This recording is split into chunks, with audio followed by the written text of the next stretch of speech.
Усім прывітанне, з вами Зміцер Лукашук і распачынаем у сённяшнім дзень распавядаць вам пра актуальныя падзеі ў Беларусі і за яе межамі. Пачнем мы сённяшні наш эфірны дзень з маім першым госцем, гэта кіраўнік Цэнтра стратэгічных і знешнепалітычных даследаванняў Арсен Сівіцкі. Добрый дзень, Арсен. Дзень добрый, Зміцер. З чаго пачнем? Я хацеў, у прынцыпе, абмеркаваць такія больш такія, ну, можа быть, доўгаіграючыя падзеі, але, можа быть, давайте пачнем з такой самай актуальнай падзеі, нечаканай, можа быть, нават для вас, бо я не папярэдзіў, што на гэтую тэму будзем гаварыць. Гэта сітуацыя ў Лондоне з нападам на консула, супрацоўніка беларускага консульства. Кось мяне цікавіць, як вам падаецца, ўсё ж такі, ці не магло, таму што шмат размоваў шло про тое, што магчыма гэта нейкая правакацыя ці беларускіх спецслужб, ці расійскіх спецслужб, як гэта выглядае, але самае галоўнае, якія гэта можа мець наступствы? Ну, мне падаецца, што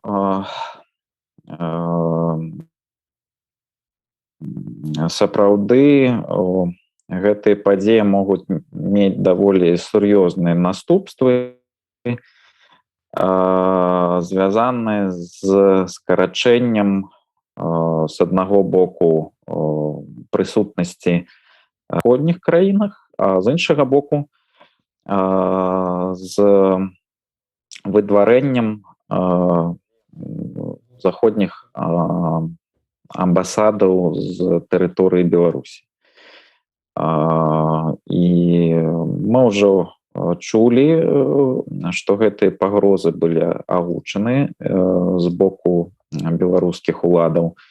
Таму вось гэтыя падзеі я б хутчэй інтэрпрэтаваў у больш такім шырокім кантэксце, звязаным з тым, што Беларусь узяла накірунак на такую самаізаляцыю ад заходніх краін. Ну і як наступствы трэба казаць пра нейкую пераарыентацыю беларускай замежнай палітыкі на ўсход. Перш за ўсё гаворка ідзе пра ўзмацненне стратэгічных стасункаў з Расіяй і краінамі азіяцка-ціхаакіянскага рэгіёну, Кітаем, Індыяй, але гэта так падаюць сёння беларускія ўлады. Гэта не значыць, што гэтая пераарыентацыя адбудзецца. Існуе шэраг даволі сур'ёзных праблем і перашкод, якія, хутчэй за ўсё, не дазволіць гэтай пераарыентацыі здзейсніцца. Ну, і я нагадаю, гэта же не першы крызіс у адносінах з заходнімі краінамі, не першы раз, калі беларускі бок пагражае скараціць і сваю дыпламатычную прысутнасць у краінах захада, таксама скасаваць амбасады заходніх краін у Беларусі. Гэта не першы раз, калі Беларусь спрабуе пераарыентавацца на краіны так званай дальняй дугі. Ну і мы ўсе ведаем, чым гэта скончылася ўжо некалькі разоў. Таму, хутчэй за ўсё, мы будзем назіраць такія ж самыя вынікі і результаты гэтай пераарыентацыі у гэты раз.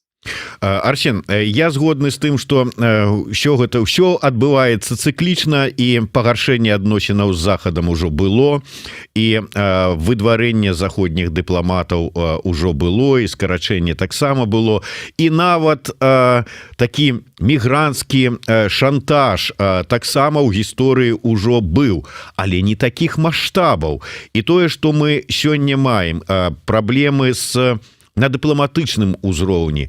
Ці можа гэта дасягнуць іншых маштабаў? Я маю на ўвазе, што просто канкрэтна там выдвараць усіх еўрапейскіх дыпламатаў, ці, скажем, раптам ні з таго ні з сяго таксама якога-небудзь дыпламата заходняга нейкія невядомыя людзі дзе-небудзь на Карла Маркса там ці яшчэ дзе падловяць і выб'юць зуб. Так, сапраўды падобнай эскалацыі мы яшчэ ніколі не бачылі з боку беларускіх уладаў, таму, на жаль, тут нельга выключаць любыя сцэнары. І мне падаецца, што можна 100% казаць, што беларускі бок зараз як бы прытрымліваецца такой стратэгіі эскалацыйнага дамінавання. То бок гэта значыць, што ён на любой недружелюбны крок з боку заходніх краін рэагуе большай эскалацыі, то бок падвышэннем ставак. І таму я бы не выключаў, што як бы нейкія інцыдэнты могуць адбыцца і на тэрыторыі Беларусі, і гэта толькі усугубіць дыпламатычны крызіс у адносінах з заходнімі краінамі. Ну і, безумоўна, выключаць выдварэнне заходніх амбасадараў і нават амбасад у гэтым кантэксце нельга. Давайте вернемся до, может быть, такой рэгіянальнай сітуацыі з бяспекай. Ужо доўгі час гаворыцца пра напружанне адносінаў паміж Украінай і Расіяй, чарговае напружанне адносінаў, але гэтым разам увогуле пачалі казаць пра баявыя дзеянні. Ёсць ужо нейкая там прагнозы, аналізы заходніх цэнтраў, што гэта можа здарыцца вось на каталіцкія каляды. Плюс я чытаў аналіз амерыканскага цэнтра, не памятаю назву, які казаў пра тое, што гэтай зімой, верагодна, на тэрыторыі Беларусі з'явяцца расійскія вайскоўцы. Як вы ацэньваеце, наколькі вялікая ўсё ж такі верагоднасць гэтага канфлікта і ці здолее застацца ў баку Беларусі? Мне падаецца, што мы перабольшваем верагоднасць прамога ваеннага канфлікта паміж Расіяй і Украінай. І мне падаецца, што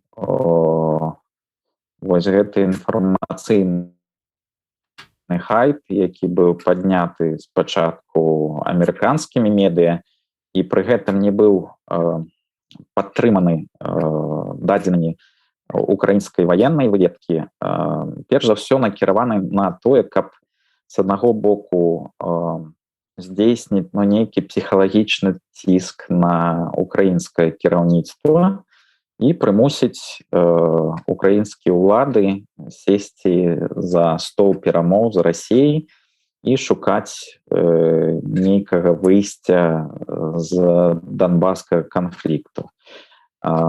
Справа ў тым, што калі параўноўваць разгортванне расійскіх войскаў зараз на мяжы з Украінай, то яны ў некалькі разоў ніжэй узроўня, які мы назіралі, напрыклад, паўгады таму, калі раптам пачалася гэта эскалацыя ваеннай напружанасці на мяжы з Украінай. І тады, я нагадаю, гэта эскалацыя прывяла да саміта, да сустрэчы паміж Владимиром Путінам і прэзідэнтам Злучаных Штатаў Джозефом Байденам. Сённяшняя эскалацыя уже прывяла до таго, што расійскія і амерыканскія бакі правялі так званы онлайн-саміт, і рыхтуецца глеба да ўжо новай сустрэчы на пачатку наступнага года. Таму я бы вось гэтыя ўсе военные маневры ці уживання так званой heavy metal diplomacy з боку России якраз разглядаў бы як запрашэнне да перамоў амерыканцаў. І трэба сказаць, што амерыканцы гэтае запрашэнне прынялі, яны нават находзяцца у працэсе абмеркавання тых перамоў, якія расійскі бок агучыў наконт там нейкіх гарантый бяспекі для Расійскай Федэрацыі. І таму, хутчэй за ўсё, вось калі мы гэты кантэкст улічваем,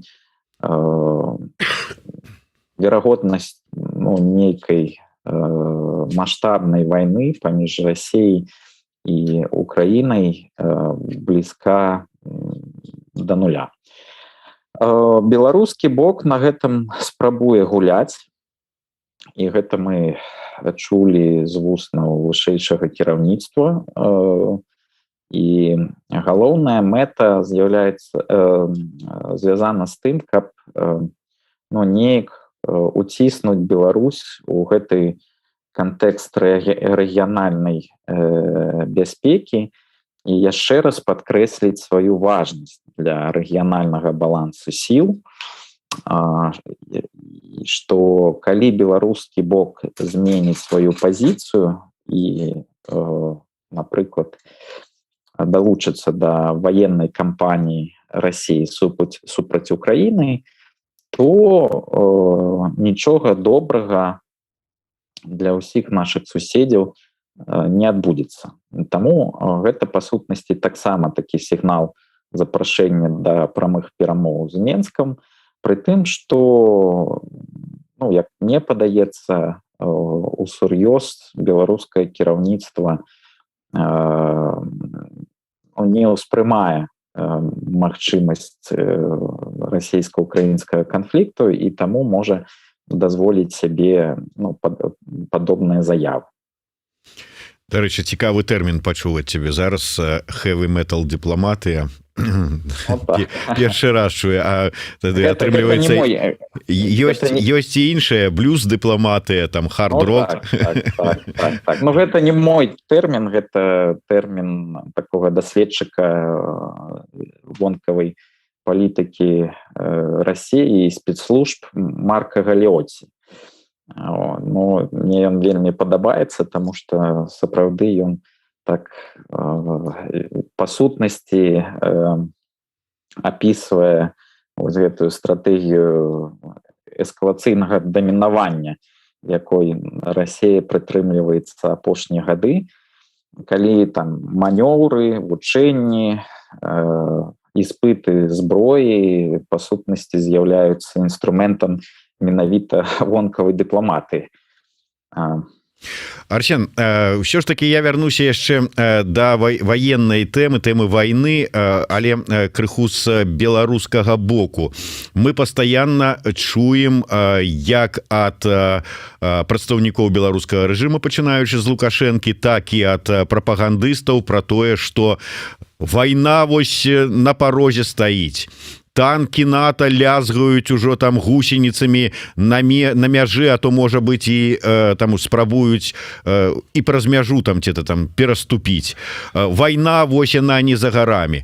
Но калі гучыць такая рыторыка, немагчыма ж ёй просто там палохаць, то атрымаецца як у той показцы пра хлопчыка і ваўкоў. Трэба ж, каб лагічна неяк развівалася па такім тэатральным сцэнары, калі ружжо вясіць, то яно павінна і стрэліць. Ці не зацікаўлены беларускі рэжым у тым, каб ўсё ж такі нейкі канфлікт адбыўся? Што гэта можа быць? І можа быць Эміль Чэчка. Прычым тут можа быць ён? Мне падаецца, што беларускі бок не зацікаўлены у нейкім такім крызісным сцэнары, які можа прывесці да вайны ў рэгіёне. І гэта звязана перш за ўсё з тым, што калі вось такі сцэнар усё ж такі гіпатэтычна адбудзецца, гэта будзе азначаць разгортванне даволі сур'ёзнай вайсковай групоўкі расійскіх узброеных сілаў на тэрыторыі Беларусі, а гэта будзе азначаць, па сутнасці, пераход кантролю над краінай да Расіі. Бо зразумела, што калі такая групоўка войска тут будзе разгорнута, беларускія ўлады не здолеюць ей што-либо супрацьпаставіць. І адбудзецца тая ж самая сітуацыя, якую мы назіралі, напрыклад, у Сірыі, калі Асад запрасіў расійскія войскі, але сёння ён па сутнасці не мае ніякай улады над краінай, якой ён фармальна кіруе, а кіруюць усім якраз расійскія ваенныя саветнікі, дарадцы і іх крэатуры ўжо на зямлі ва ўрадзе, з якімі яны падтрымліваюць сувязь. І мне падаецца, што беларускія ўлады хацелі б гэты сцэнар пазбегнуць, бо ён відавочна прыводзіць да таго, што Лукашенко гэтую ўладу страціць. Таму гэта ўсё гульня на пагрозах. І, як мне падаецца, пасля таго, як не атрымалася згуляць з міграцыйным крызісам, зараз як бы спроба такая пагуляць на жахах вялікай вайны ў рэгіёне, але месседж, сігнал тут адназначны. Ён накіраваны перш за ўсё у бок заходніх краінаў, і гэта спроба уцягнуць краіны захаду ў перамовы па пытаннях рэгіянальнай бяспекі і стабільнасці. Можа быць, гэта таксама спроба неяк там паўплываць ці парушыць дамоўленасці, якія зараз дасягаюцца паміж Масквой і Вашынгтонам, бо зразумела, што ніхто пазіцыю Беларусі і Украіны не ўлічваюць у гэтых перамовах, мы там не прадстаўлены ніяк, таму гэта таксама спроба згуляць сваю гульню і дастучацца таксама да заходніх сталіц. Таму я не бачу нейкай сур'ёзнай пагрозы буйных ваенных канфліктаў, якія б уцягнулі беларускі бок, бо гэта будзе ўжо катастрофа, якую не беларускія ўлады, не беларуская дзяржава не вытрымае. Арсен, але ўсё ж таки вось можа быть твой каментар з нагоды гэтага польскага перабежчыка. Гэта вся гэта гісторыя з цыклу падфарціла, ці гэта такая распрацовачка, нейкая шматхадовачка, кансерва беларускіх спецслужб? Мне падаецца, што гэта проста сцячэнне абставінаў, і беларуская дзяржаўная прапаганда спрабуе выкарыстаць яе у кантэксце тых інфармацыйных войн, якія мы назіраем з самага пачатку беларускага крызісу, і таму трэба сказаць, што гэта цалкам чакана, што беларускія медыа дзяржаўныя зараз спрабуюць раскруціць гэты эпізод, але мне падаецца, што ён не будзе мець ніякіх эфектаў як унутры краіны, так і за мяжой, і звязана гэта з тым, што сярод і беларускага грамадства і міжнароднай супольнасці давер да уладаў, да афіцыйных медыя вельмі нізкі. І хутчэй за ўсё ўжо праз тыдзень два мы пра гэтую гісторыю забудземся і нічога новага не пачуем. Тым больш, што гэты чалавек, ён сазнаўся ў ваенных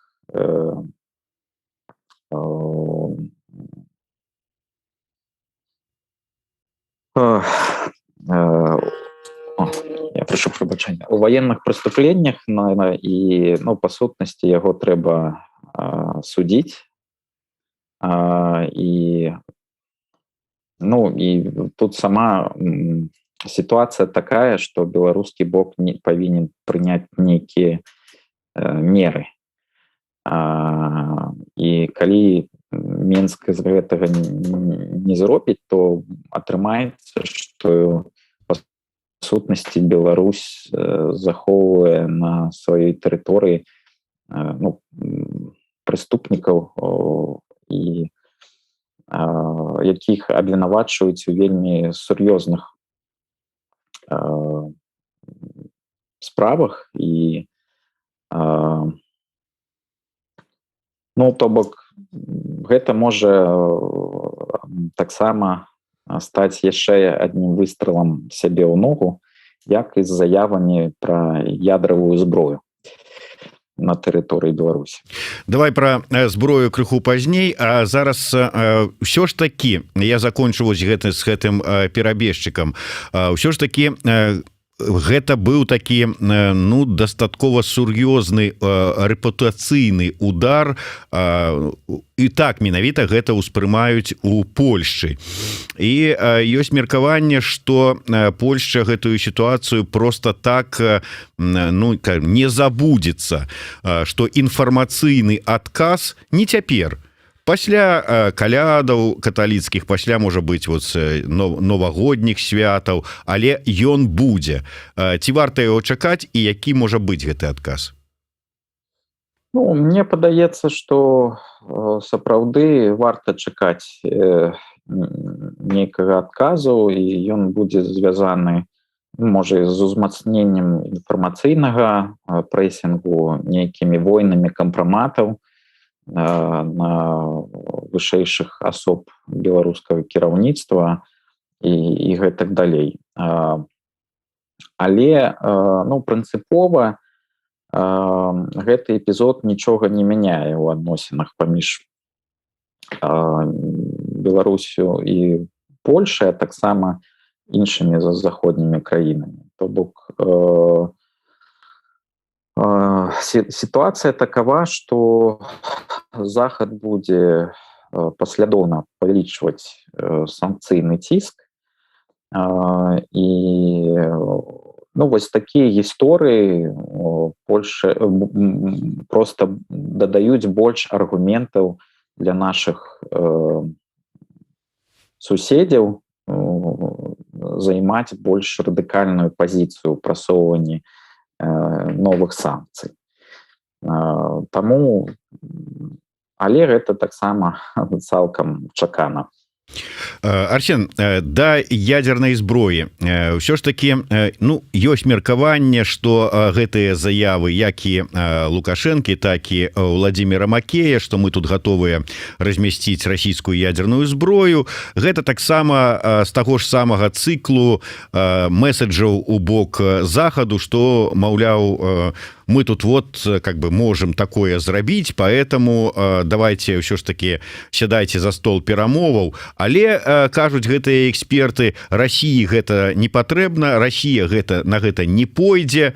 Але тым не менш, вот калі на фоне гэтых перамоваў з Пуціна з Байденам, якія не тое не сёе канкрэтнай пазіцыі России, якая выставила умовы такія, знаете, вот рабіце так, як мы сказали, іначай усім будзе кранты, возьме зараз, ах, вот вы не супраць, бах, наце вам тут базу с ядерными ракетами. Можа такое быць ці не? Мне падаецца, што гэтыя заявы якраз трэба разглядаць як спробу з аднаго боку сапраўды неяк уцягнуць захад у перамовы, а з іншага боку гэта таксама і сродак прадэманстраваць пэўную геапалітычную лаяльнасць Расіі, але пры гэтым не разумеючы, што адбываецца паміж Масквой і Вашынгтонам за закрытымі дзвярмі. І па гэтай прычыне мне падаецца, што для Расіі сапраўды няма ніякага рацыянальнага рэзону тут размяшчаць сваю ядравую зброю. Гэта звязана як з тэхнічнымі, так і ваенна-стратэгічнымі абставінамі. Па-перш за ўсё, у Беларусі адсутнічае неабходная інфраструктура для падтрымання баяздольнасці ядравага арсеналу. Па-другое, тут узнікае пытанне, а што рабіць з субардынацыяй, камандаваннем. То бок мне цяжка уявіць, што Александр Лукашенко пагодзіцца на ўзнікненне расійскай ваеннай базы ракетнай з ядравай зброі на тэрыторыі Беларусі, якая будзе мець экстэрытарыяльны статус, то бок падпарадкоўвацца непасрэдна Крамлю. Па-трэцяе, у Расіі ёсць іншыя месцы, дзе яна магла б дэманстратыўна разгарнуць такую зброю, і больш за тое, яна ўжо разгорнута. Гэта Калінінград і Крым. Таму з гэтага пункту гледжання таксама няма прычын. У Беларусі вельмі слабая супрацьпаветраная і супрацьракетная абарона, якая проста не здолее абараніць гэтыя сістэмы ад ракетна-бомбавых удараў з боку НАТО. Калі уявіць там нейкі гіпатэтычны сцэнар канфлікту. І самая галоўная прычына у тым, што зараз ідзе працэс перамоў паміж Крамлём і Вашынгтонам. Так, усе абмяркоўваюць гэтыя праекты дамоў са Злучанымі Штатамі і НАТО, якія Міністэрства замежных спраў падрыхтавала. Але гэта толькі падрыхтоўка перамоўнай пазіцыі. На самой справе там ідуць вельмі сур'ёзныя і кансультацыі, і дыскусіі па розным каналам. І перш за ўсё гэта адбываецца па каналам ваенных, а не супрацоўнікаў Міністэрства замежных спраў, якія не зусім з'яўляюцца спецыялістамі ў гэтай сферы. Тут ёсць і таксама наступствы для беларускага боку, калі мы ўсё ж такі пойдзем на гэты крок. І я нагадаю, што паводле Канстытуцыі Рэспублікі Беларусь наша краіна дэкляруе сябе як без'ядравая дзяржава, а з іншага боку, у свой час мы далучыліся да дамовы аб нераспаўсюджанні ядравай зброі. І размяшчэнне ядравай зброі на тэрыторыі Беларусі будзе азначаць, што мы гэты рэжым глобальнага нераспаўсюджання парушаем. І мы ведаем, што было з тымі краінамі, якія ў свой час паспрабавалі гэты рэжым парушыць. Гэта і Іран, гэта і Паўночная Карэя, гэта і Паўднёвая Афрыка, і Лівія. Усе яны сустрэлі вельмі сур'ёзны ціск з боку міжнароднай супольнасці, былі ўведзены у тым ліку санкцыі на ўзроўні ААН. Таму мне падаецца, што калі гэта будзе зроблена, то гэта проста прыблізіць хутчэй агульную сітуацыю вакол Беларусі да катастрофы. І гэта не прывядзе да таго, што з беларускім бокам сядуць за стол перамоў, як гэта было з міграцыйным крызісам, а хутчэй за ўсё падталкне тыя сілы у Еўропе і ў Злучаных Штатах, якія там неяк яшчэ спрабуюць шукаць выйсце з беларускага крызісу, улічваючы нейкія беларускія інтарэсы, да таго, каб проста сесці ўжо за стол перамоў з Пуцінам і вырашаць беларускае пытанне з ім, а не з беларусамі ці беларускім рэжымам. Таму гэта такая рызыкоўная гульня, і мне падаецца, што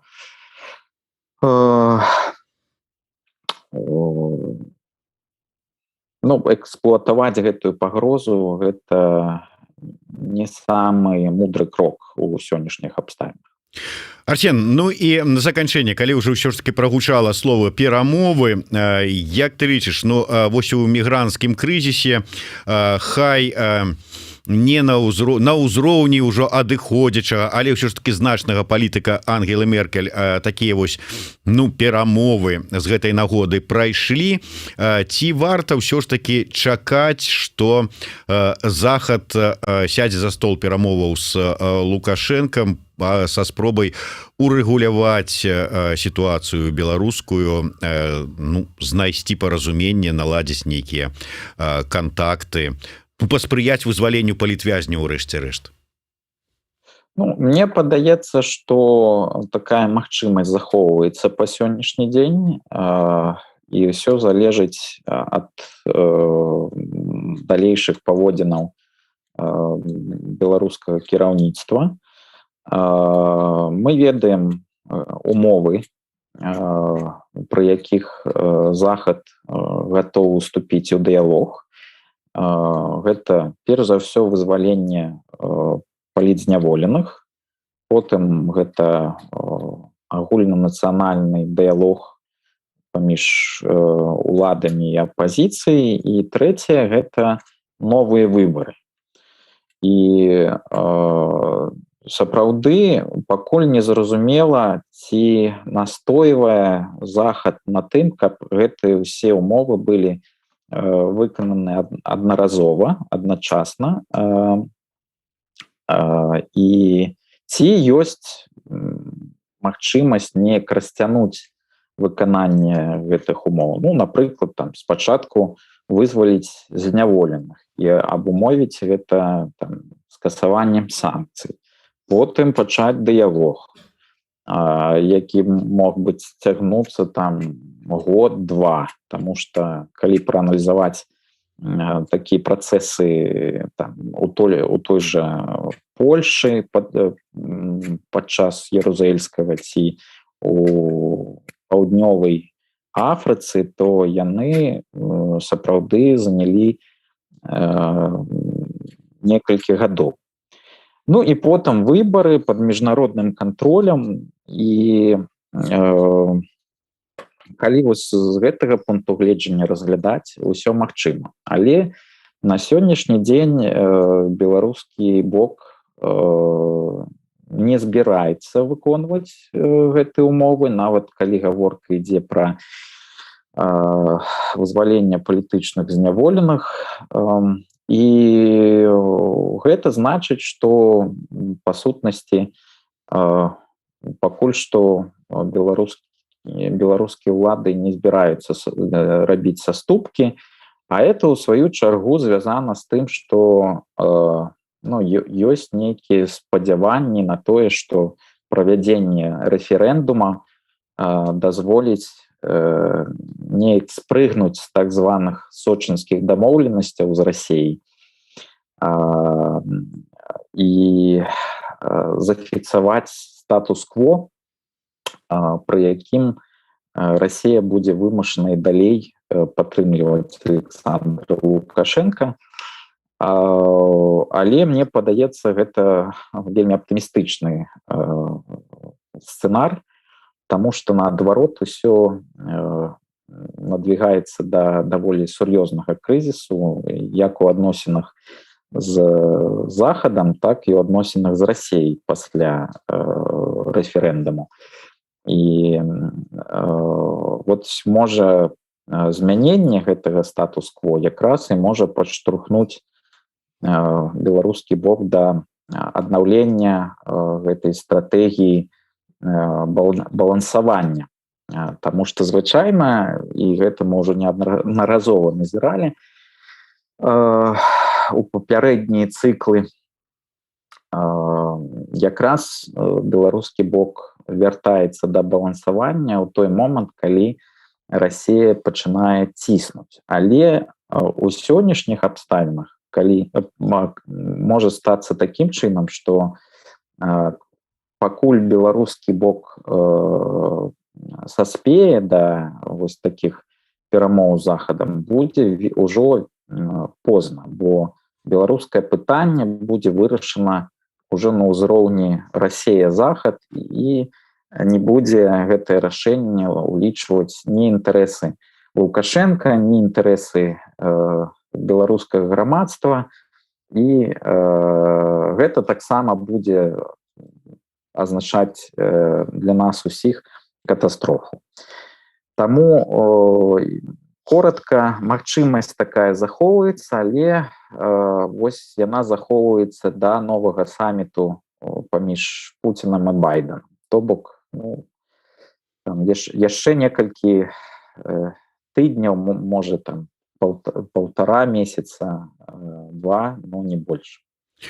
Дзякуй вялікі. Ну што ж, будзем спадзявацца, што ўсё ж таки за нашымі плячыма гэтыя два гульцы Пуцін і Байден не вырашаць лёс Беларусі і беларусаў, што ўсё ж таки не аддадуць прынамсі нас на поўнае, так бы, на што пажадае Крэмль, то і рабі, абы вот там паміж намі ўсё было добра. Дзякуй вялікі. Арсен Сівіцкі, Зміцер Лукашук. Слухайце і глядзіце нас.